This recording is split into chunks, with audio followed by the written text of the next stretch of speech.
today's AHN Nephrology Education webinar, and today's series number 89. And today we are going to discuss very, very important topic that we normally, encounter and see patients every day. That is monitoring dialysis outcomes, and it's a MONDO initiatives. I was going through this topic study, and it seems to be very, very interesting. And I would like to introduce our today's speaker, who is Professor Peter Kotanko. Professor Peter Kotanko is research director at the Renal Research Institute, RRI, New York. Prior joining the RRI from 1997 to 2007, he served as vice chair of Department of Internal Medicine at an academic teaching hospital in Graz, Austria. Prior to moving to Graz in 1989, he worked from 1982 to 89 at the Department of Physiology and the Department of Physiology and the University Clinic of Internal Medicine in Innsbruck, Austria. From 1995 to 1996, he trained in nephrology at the Hammersmith Hospital, London, UK. He is an adjunct professor of medicine and nephrology at the Icahn School of Medicine at Mount Sinai in New York, and holds a teaching appointment at the Medical University in Innsbruck. He has authored and co-authored over 300 papers and book chapters. He is an awardee of the 2019 and 2021 Kidney X Prize for Innovation in Dialysis. So, Professor Kotanko, you are warmly welcome, and we're so excited waiting to hear from you. Thank you so much. Thank you, Dr. Makabe, for this really, really kind introduction. Listening to this immediate, I realized that actually I'm around for quite a while, and but I'm so honored being here with you, and I'm also so happy that some of the colleagues that I have met in the past when visiting East Africa are on this call again. So today I will talk about the Monitoring Dialysis Outcomes Initiative, or MONDO for short. Some of you may have heard about it, and I will just go describe a little the structure of MONDO, some of the work we are doing, a little bit of the history, and so on. And I hope this will be of interest to you here. So let me just share my disclosures with you. I'm an employee of the Renal Research Institute, a wholly owned subsidiary of Fresenius Medical Care. I hold stock in FMC, and I receive author royalties from Up to Date and the Henry Stewart talks. So let me start with a little bit of history.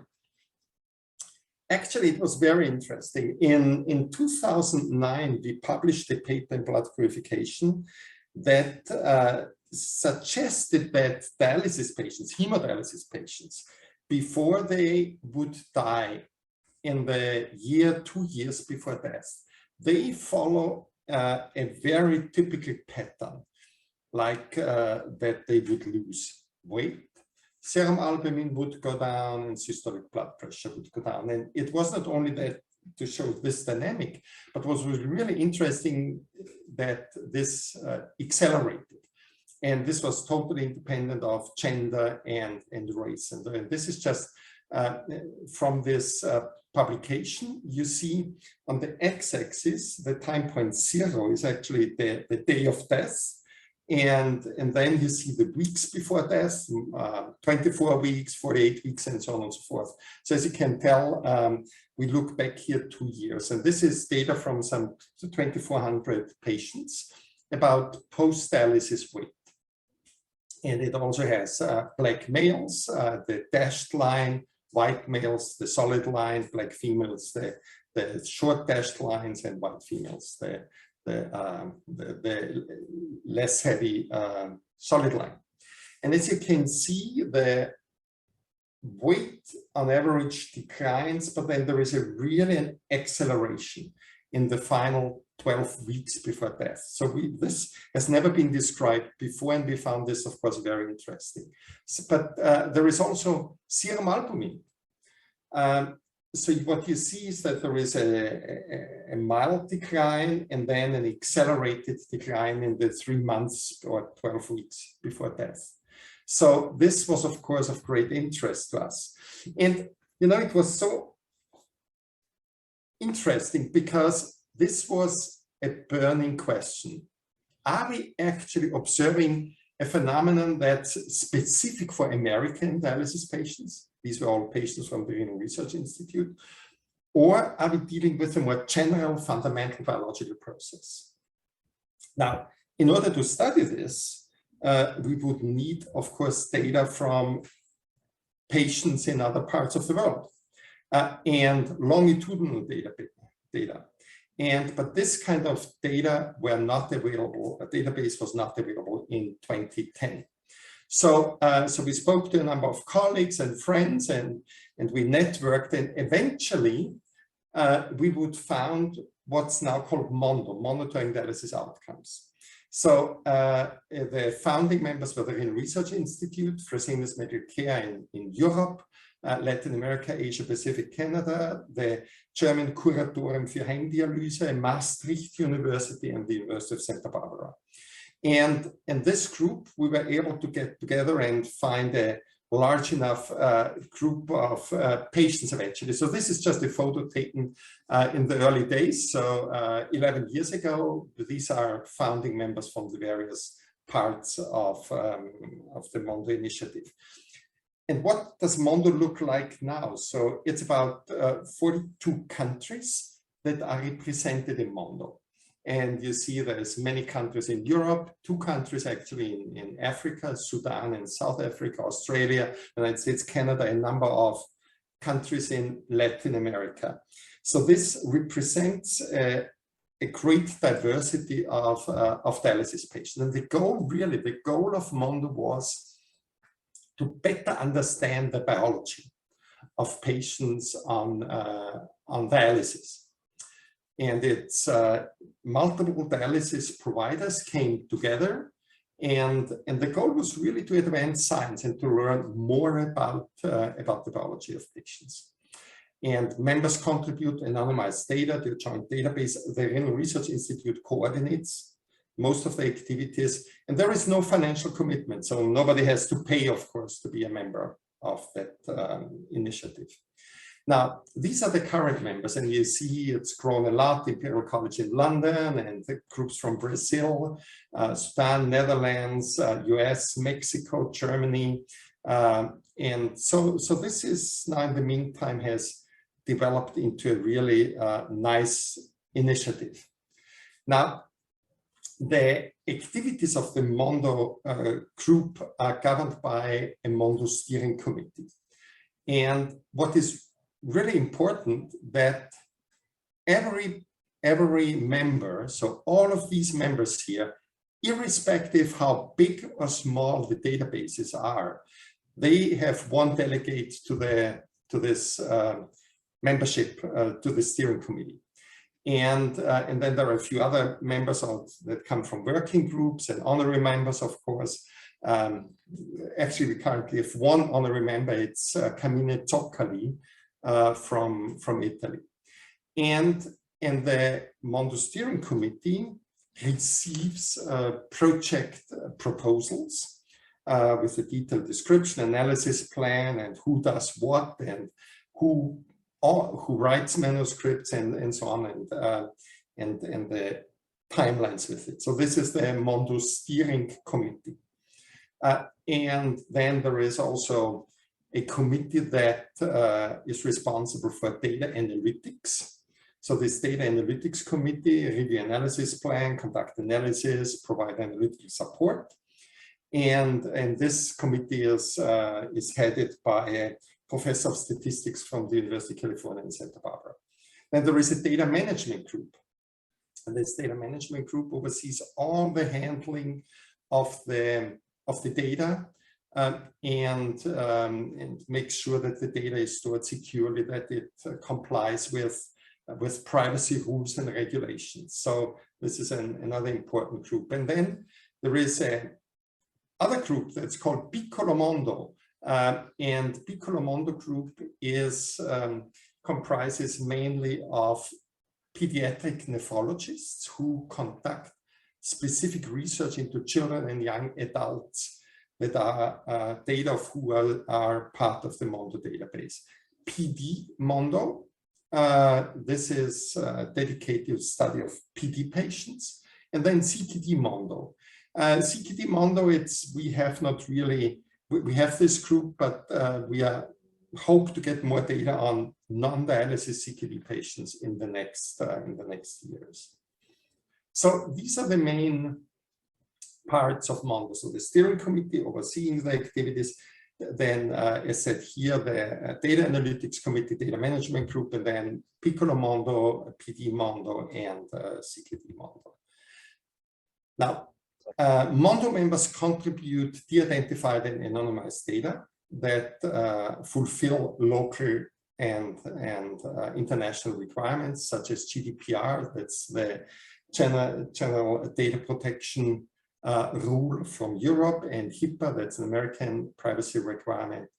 And we have contracts with each member, collaboration agreement, data use agreement, and members, there's no need for them to continue contributing data. So from most members, we get data once, and then they still continue to be members, of course, and they are maintained and stored by the Renal Research Institute. Now, a question is, of course, what have we learned from MONDO over these years? And I mean, we have over 40 publications in peer-reviewed journals like Kidney International, CJASN, NDT, and so on and so forth, and many posters and presentations at the international conference. And I can, of course, not go into all the projects. I will just pick out a few projects where I thought this might be of interest to you. So remember, the whole MONDO initiative started because we were really interested to understand these events before death better. Remember, we saw something in the US population, but the question was, do we see the same dynamics in the non-US patients? So, we looked into patients from North America, South America, Europe, and Asia Pacific. You see the numbers here.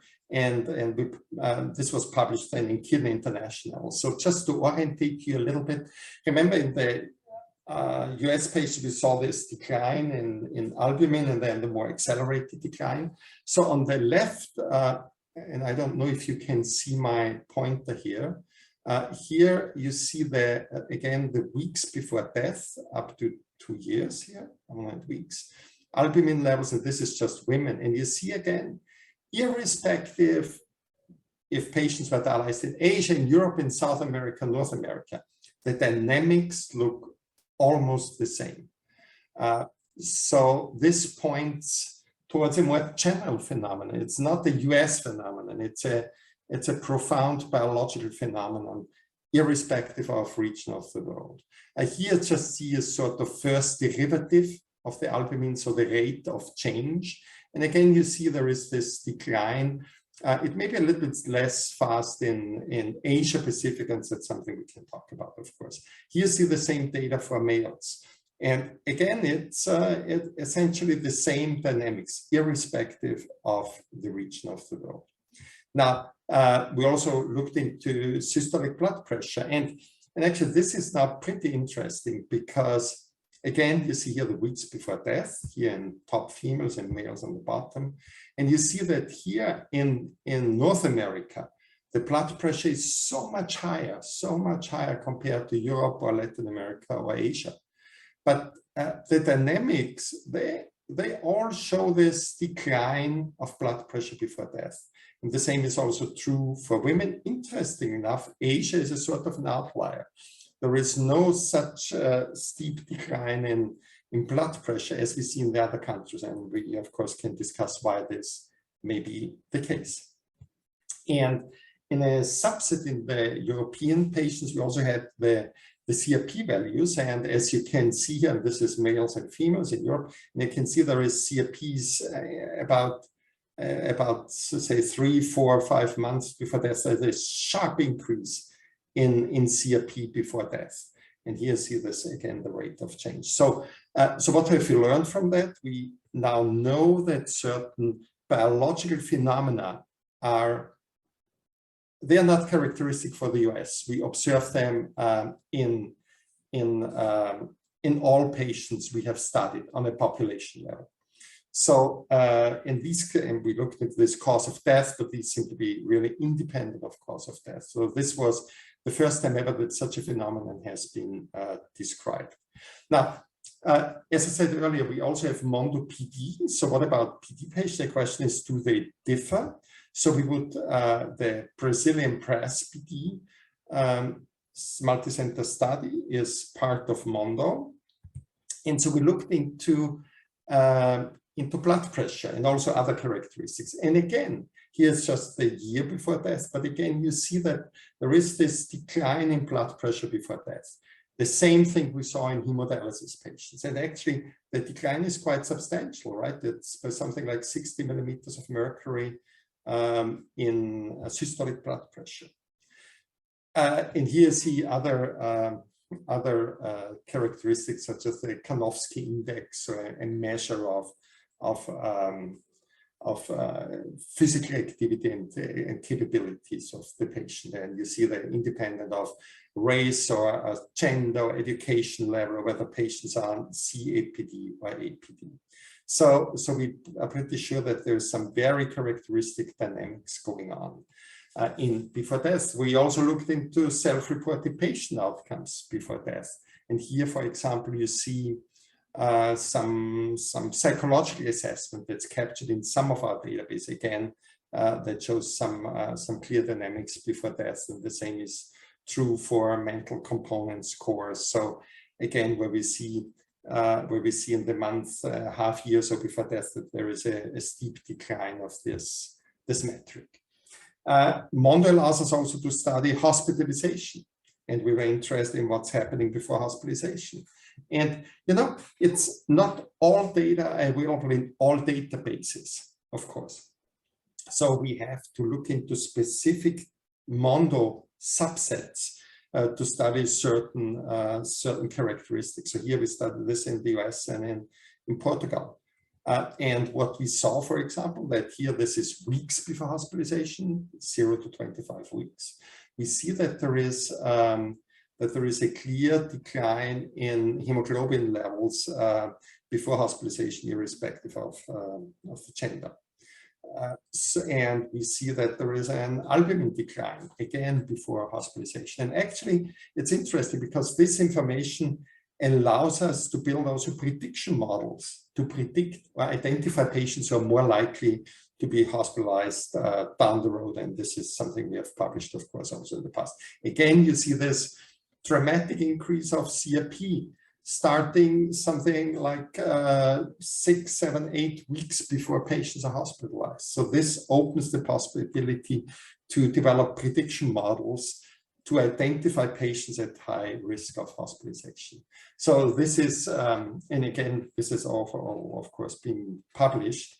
And so we saw that there is some parameters like blood pressure, hemoglobin, neutrophil to lymphocyte ratio as an indicator of inflammation, CRP, intermittent weight gain, body temperature, show very distinct characteristic pattern before hospitalization, again, allowing us to develop prediction models of hospitalization. Now, we also, as I said, we are very much interested in the biology of patients. So one question was, do seasons actually impact dialysis patients, and if so, how? And remember, MONDO has numerous countries in the northern hemisphere, but also in the southern hemisphere. And this allows us to look into this because if there is an impact of seasons on patients' biology, there should be a phase shift of 6 months between the northern and southern hemisphere. So we were the first one to look actually into this. And you see here, for example, just to orientate you, interdialytic weight gain, right? Interdialytic weight gain, and you see Asia Pacific, Europe, Latin America, and the US. And as you can clearly see, and unfortunately it's hidden somehow. I don't know how to remove this, I'm not sure. But here is just this is over several years. And as you can see, like into the weight gain is highest in Asia Pacific and in Europe and in North America in December, and in Latin America the same happens 6 months later. So you see exactly this 6 months phase shift. So that's something that's clearly biology. And it shows exactly what we would have expected in terms of phase shift. And we looked into a number of those patterns, like I said, intermittent weight gain here, or systolic blood pressure. We see clear variability by season. Now, what was also interesting to see, there's mortality by season. So it's a very clear high mortality during Northern Hemisphere winter. And again, this was, no one has ever before looked into this. And part of it because no one really had the number of these huge patient numbers. And by the way, speaking of patient numbers, so we have over 200,000 patients in the MONDO database, and longitudinal trajectories in those patients. So here's just a brief summary. So for example, it was interesting to see that CRP levels are high in winter, and I spoke about serum albumin blood pressure briefly. Now, so there is clearly a seasonality that points towards some underlying biology. Now, the MONDO database has also very, very unique data. And one is this, there is data on bioimpedance measurements. As you may know, in many European countries, Asia-Pacific countries, Latin America, not in the US, unfortunately, bioimpedance measurements are done on a routine basis, at least twice a year, many places 4 times a year. And so this allows us to better understand the relationship between body composition, fluid overload, and patient outcomes. And this is from a paper we published in Kidney International a few years ago, where I think we were again the first ones to show. So here you see a survival curve over time. And again, I'm sorry that this is overlays here, but here's obviously time on the x-axis. And here you see in green patients who are, and this is cardiovascular mortality, and this, no, this is post-dialysis, and this is pre-dialysis fluid status, sorry. But let's focus on the left one here. See that patients who are normobulimic have the best outcome, but then interestingly enough, here's patients with moderate fluid overload, but interestingly enough, patients with, patients actually with fluid depletion, it's this curve here, this bluish curve, they have a worse mortality than compared to patients who have a moderate fluid overload. So I think this was the first larger study looking into fluid depletion in patients, something that's usually not that much considered. Now, because of its size, MONDO is also a very large, or I would think one of the largest pediatric dialysis databases.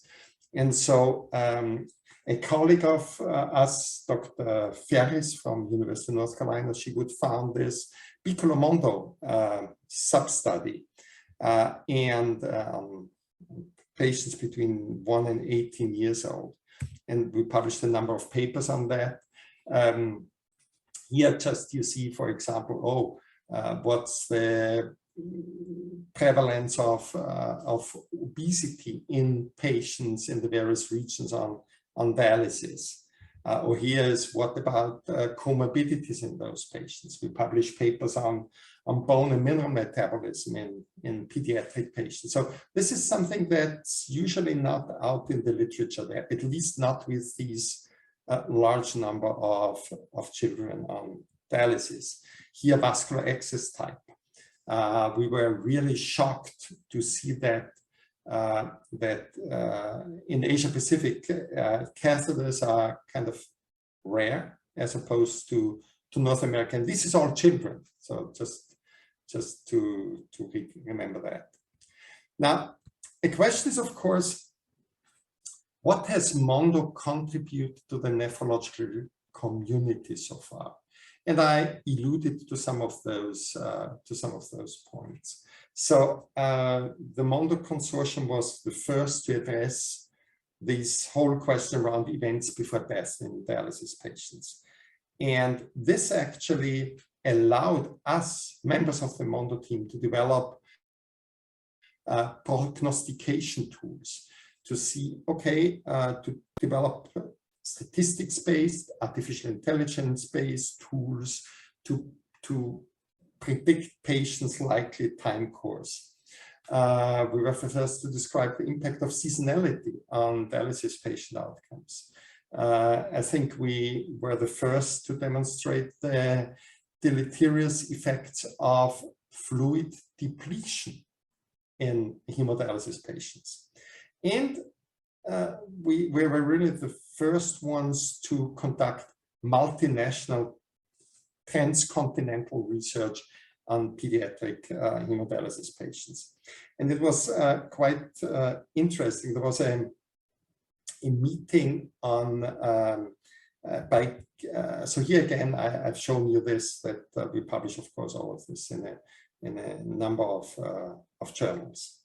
And it was pretty interesting, actually. There was in 2015, I think, there was a meeting in Mexico City about prognostication tools.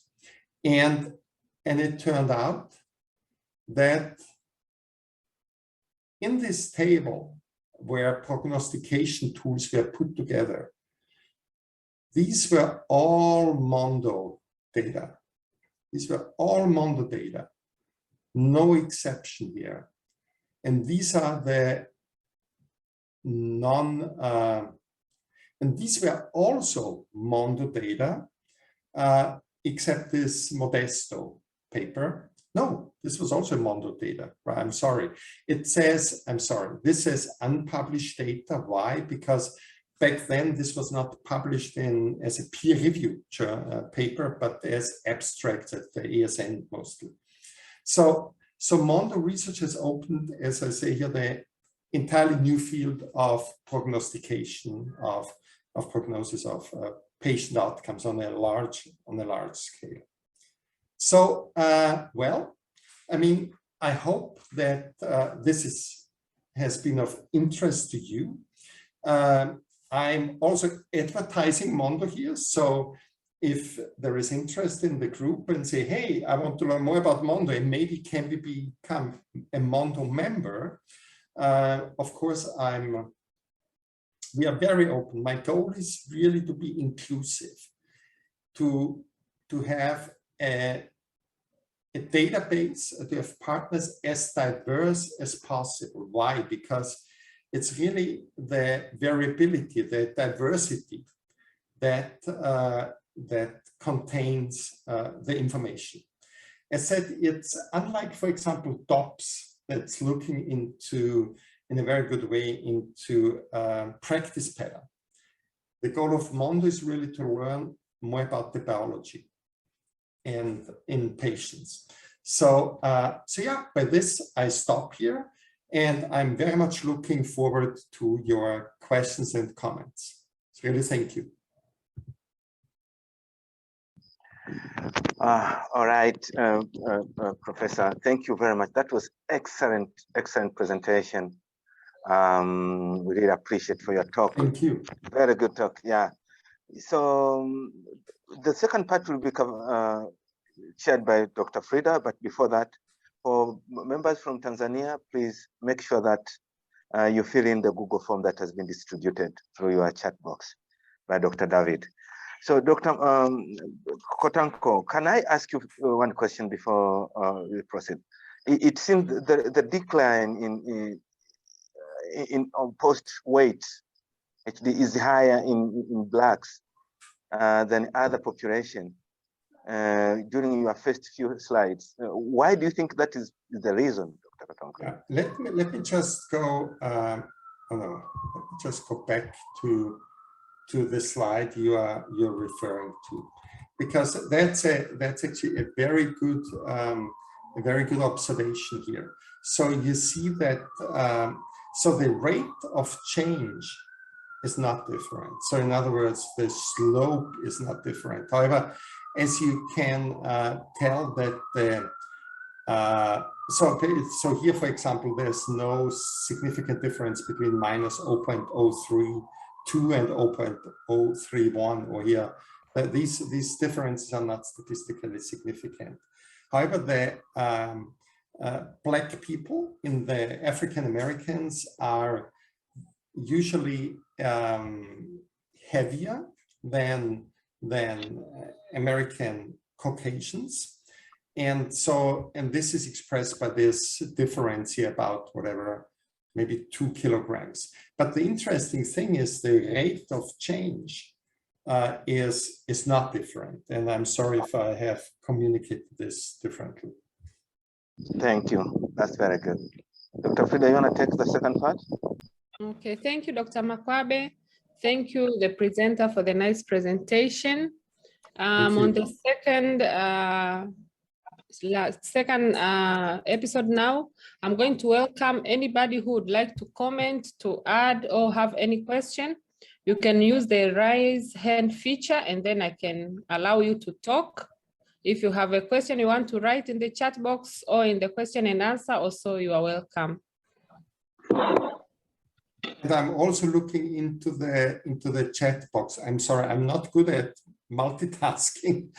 So if anyone has put a question into the chat box, please let me know. Yeah, I can read that for you, Doctor. Oh, thank you. That's very kind. Thank you. Okay, so we have a question from Dr. Mazhar Amirali from Muhimbili National Hospital in Tanzania. Says, thank you for this excellent presentation, Professor. Really interesting presentation. I would like to ask, did you see any association between BMI and mortality in your MONDO data? I'm pointing to the reverse epidemiology effect. In that, please go ahead. Please go ahead. Okay, he's saying patient with better BMI or obese patient to be better on dialysis. Yeah, this is such a good question. Yes, of course, we looked into this and we found what others like Kalantas and others have described, that obese people actually are doing better on dialysis. We have published a few papers that hypothesize why this might be the case. It's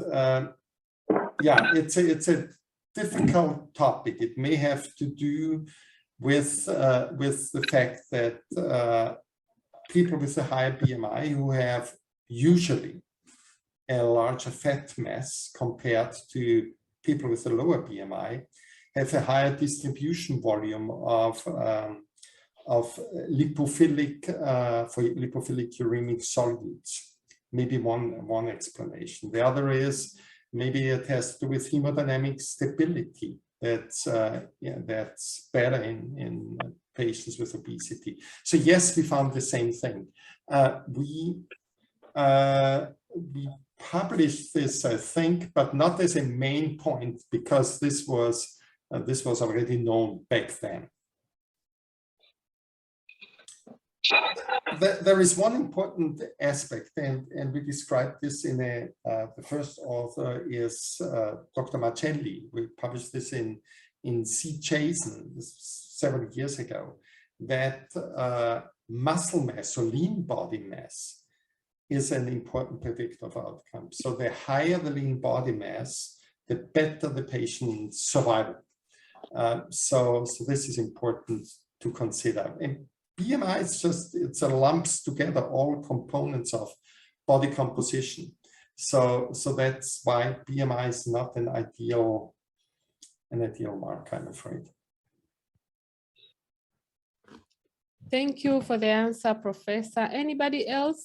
Maybe somebody who would like to comment or to talk about something?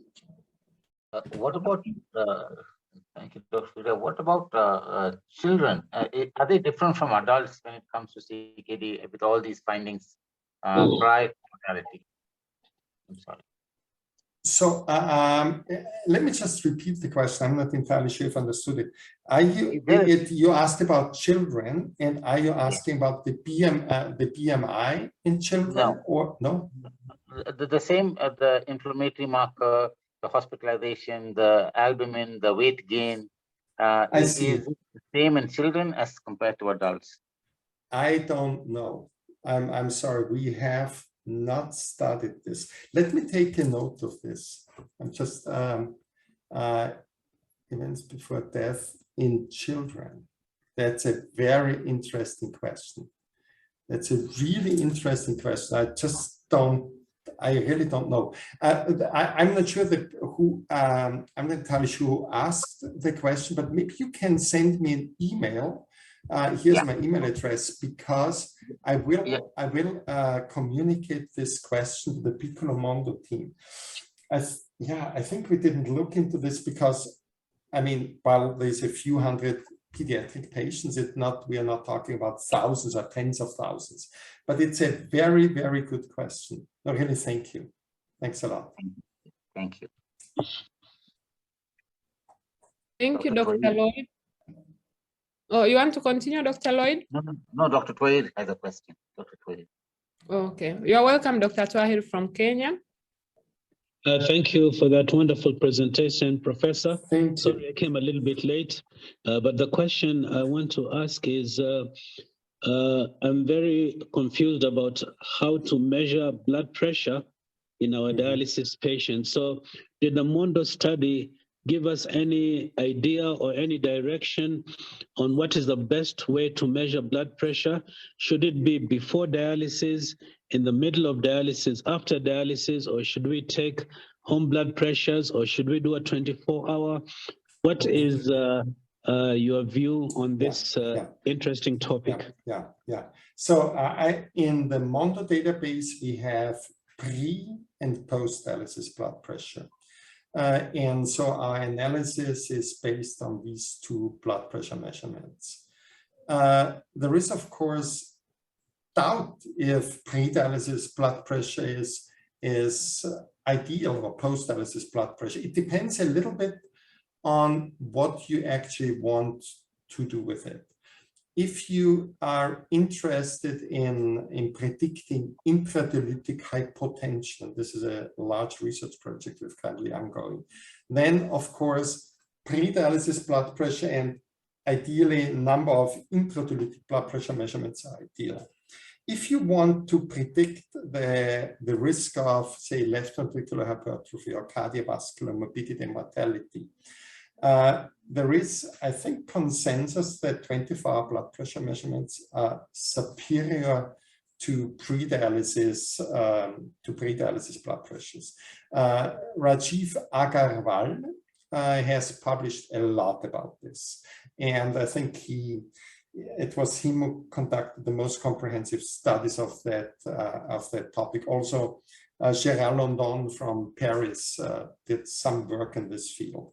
Now, I don't know about your situation. Here in the US, it's virtually impossible to get in any larger number of patients 24-hour blood pressure measurements. It has to do with the payment system. It has to do with, it's a very fractured dialysis care we have here.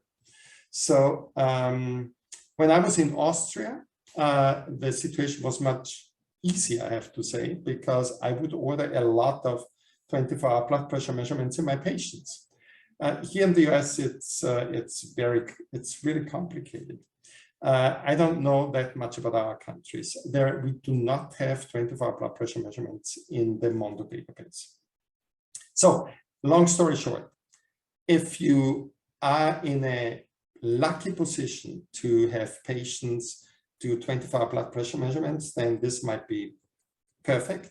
Also important, if patients can do home blood pressure measurements, with self blood pressure measurements and have a good documentation, this is also of great value. It's as good in some studies as 24-hour blood pressure measurements. We don't have all of this. So we have to rely on pre and post dialysis blood pressure measurements. It's this, I hope this is helpful. I'm not sure. Yeah, thank you very much, Prof. Thank you. You're welcome. Thank you so much. So we have another question again from Dr. Mazhar Amirali from Tanzania, asking why was the Asian population skewed from other populations studied in the MONDO data? I mean, thank you for the question. It puzzled us.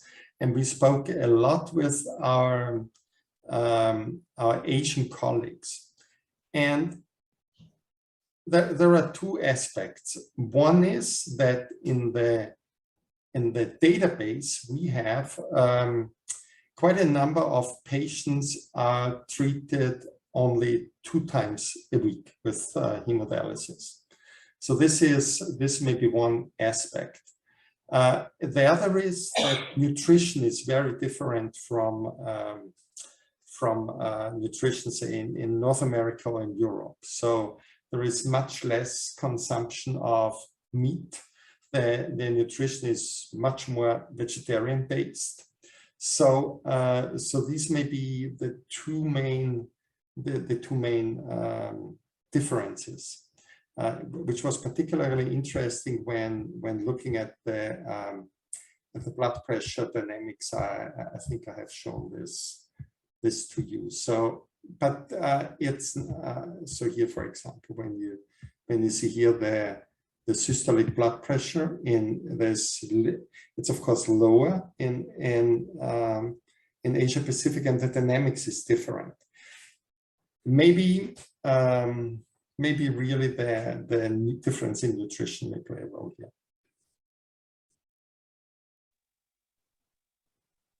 Okay, thank you. So another question from Dr. Esther Nakanda. He's asking, do high blood pressure during dialysis, meaning intradialytic hypertension, have a mortality? I think there was yeah. I'm sorry, I think there was a little bit of a connectivity problem. If I understood correctly, the question was if intradialytic hypertension is related to patient outcomes and to mortality, correct? Was this the question? Dr. Frieda? Dr. Frieda, can you hear me? Yeah. He's asking an association with mortality. And yes, clearly, no doubt. So, I mean, first question is, how is intradialytic hypertension defined? There are different definitions. One is that the blood pressure at the end of the treatment is by 10 millimeters of mercury systolic blood pressure higher than the pre-dialysis blood pressure. This is I think the most frequently used definition, and it is clearly associated with poor patient outcomes. We and others have looked into this, not in the MONDO database, but in the RI database, and yeah, and it's pretty obvious. The question is what is the pathophysiology of intradialytic hypertension? The current, I think, most prominent hypothesis indicates that it might be an increase in endothelin-1 levels that cause peripheral vasoconstriction, but there are also other thoughts. But yes, it is associated with increased mortality. Thank you so much. Another question from Dr. Adosterum asking, what might be cause of intradialytic weight gain? Of the cause of interdialytic weight gain. So, I mean, it has to do with predominantly with isotonic fluid intake between dialysis sessions. And I say isotonic indicating that it's primarily driven by salt intake. And the intake of salt results in more thirst and in an increase of fluid-related interleukin weight gain. I think that's really the primary cause. But there is something else, and I just want to bring this to attention. There is, for example, when the dialysate sodium concentration is above the patient's sodium concentration, you have a concentration gradient from the dialysate into the patient. And this is also clearly associated with interdialytic weight gain. Also, I mean, I don't know about the practice in your dialysis facilities, but patients receive saline in the event of intradialytic hypotension. And the later in the treatment saline is given, the less of the saline can be removed. So this again has been shown in old studies. So it's not just diet that drives interdialytic weight gain, high salt diet. It's really also intradialytic sodium gain through positive sodium gradient or through application of saline during the dialysis. Thank you. So we also have another question from Dr. Dostrom asking, it has been common to see her patients to have rise in blood pressure in intradialysis, but still doesn't know the cause. So, so this is about, again, about intradialytic hypertension or, as said earlier, there are several hypotheses. One is it's a stimulation of the endothelin-1 pathway. And interesting enough, there is also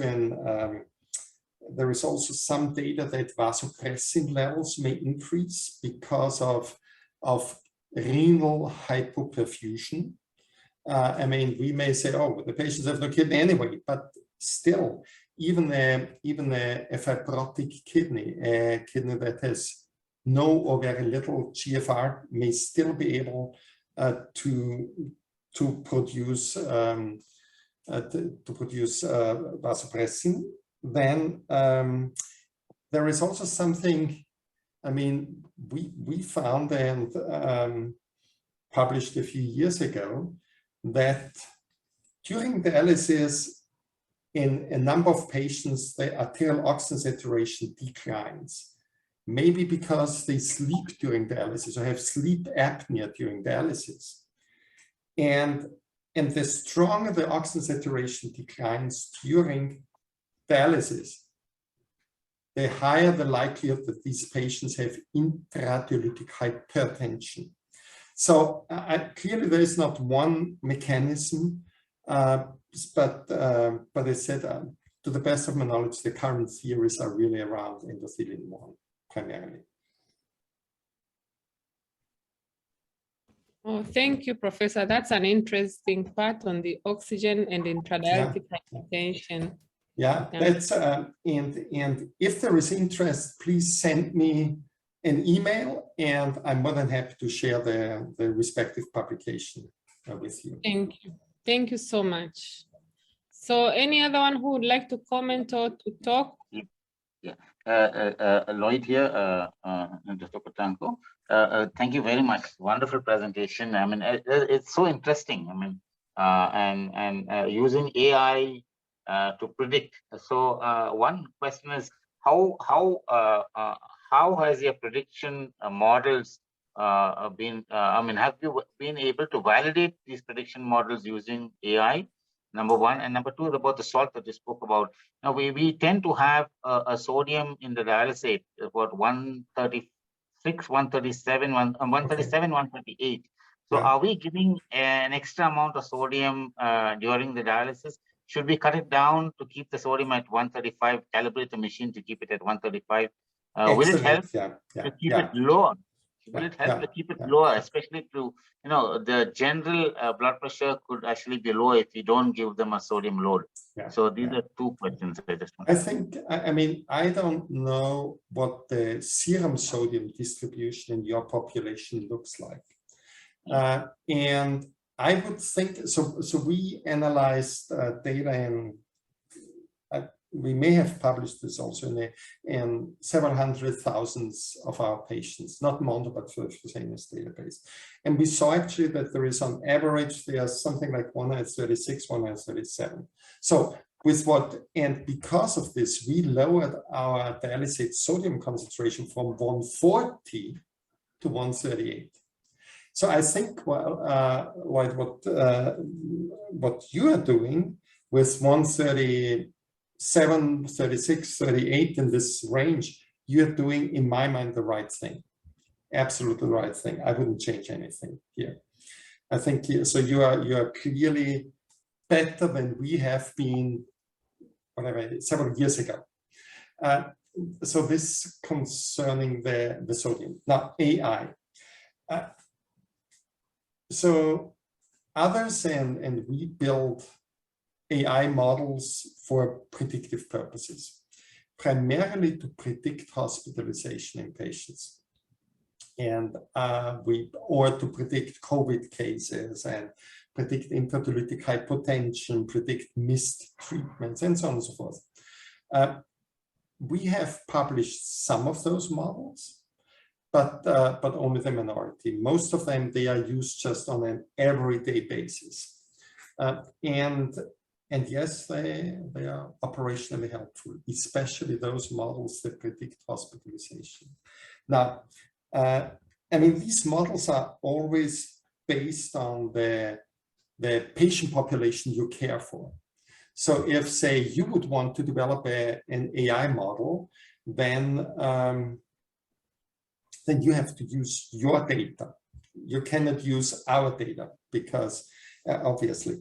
But I mean, if there is interest in your organization to do that, then please let me know. I mean, we have a lot of experience in how to do this. And I'm always open and happy for partnerships.